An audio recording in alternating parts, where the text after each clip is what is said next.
Shadows on the highway. The highway stretched out before him, a ribbon of asphalt illuminated only by the weak glow of his car's headlights. Paul had been driving for hours, the monotony of the road broken only by the occasional deer darting across or the rustle of the wind through the trees. It was past midnight, and the world around him was cloaked in a thick, suffocating darkness. Paul was a truck driver, and solitude was no stranger to him. But tonight felt different. There was an unease in the air, a creeping sensation that something was terribly wrong. His mind wandered to the events that had led him to this point, the countless hours spent on the road, the nights spent alone in cheap motels, the memories of a family he rarely saw. As he drove, the hum of the engine was the only sound accompanying his thoughts. The road seemed endless, a never-ending path leading to nowhere. The stars were hidden behind a blanket of clouds, and the moon was a mere sliver, casting a faint, ghostly light on the landscape. Paul's eyes were heavy with fatigue, but he pressed on, determined to make it to his destination. It was then that he saw it, a flicker of movement in the corner of his eye. He glanced to the side, but there was nothing there. Just the shadows playing tricks on him, he told himself. But the unease remained, growing stronger with each passing mile. He turned up the radio, hoping that the music would drown out the sense of dread that gnawed at him. Minutes turned into hours, and the road remained empty. Paul's mind started to play tricks on him. He could have sworn he saw figures standing by the roadside, their faces pale and expressionless, but when he looked again, they were gone. The darkness seemed to close in around him, pressing against the windows of the cab, suffocating him. His thoughts were interrupted by the sudden appearance of a car ahead, its taillights glowing like red eyes in the night. Relieved to see another traveler, Paul accelerated, hoping to catch up. But as he drew closer, the car began to slow, eventually coming to a stop on the shoulder of the road. Paul hesitated, then pulled over, rolling down his window. "Need any help?" he called out.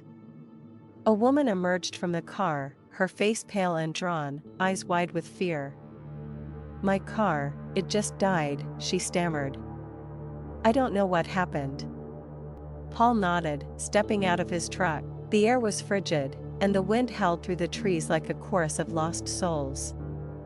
He approached the car, but as he did, the woman's fear seemed to intensify. "Please, you have to get me out of here," she pleaded. "Something's out there. Something, not human." Paul's skepticism was evident, but he couldn't ignore the terror in her voice. "All right, get in the truck," he said.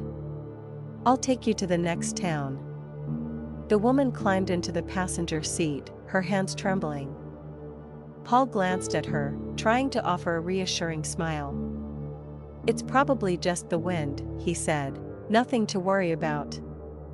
But as he drove away, he couldn't shake the feeling that they were being watched. The road seemed to stretch on forever, and the darkness grew thicker, almost tangible. The woman sat in silence, her eyes darting nervously to the windows. Suddenly, a figure appeared in the road ahead, illuminated by the headlights. Paul slammed on the brakes, but the truck skidded to a halt just inches from the figure. It was a man, his face obscured by shadows, standing motionless in the middle of the highway. "What the hell?" Paul muttered, his heart pounding. The woman screamed, a sound that echoed through the night like a siren. Paul looked at her, then back at the figure. But it was gone, vanished into the darkness as if it had never been there. Paul floored the accelerator, the truck lurching forward. He didn't stop until they reached the lights of a small town, the first sign of civilization in what felt like an eternity. He pulled into a diner parking lot, his hands shaking as he turned off the engine. The woman turned to him, her face etched with gratitude. "Thank you," she whispered. "You saved my life." Paul nodded, still trying to process what had happened. "Just, be careful out there," he said. "There are things in the dark that we can't understand."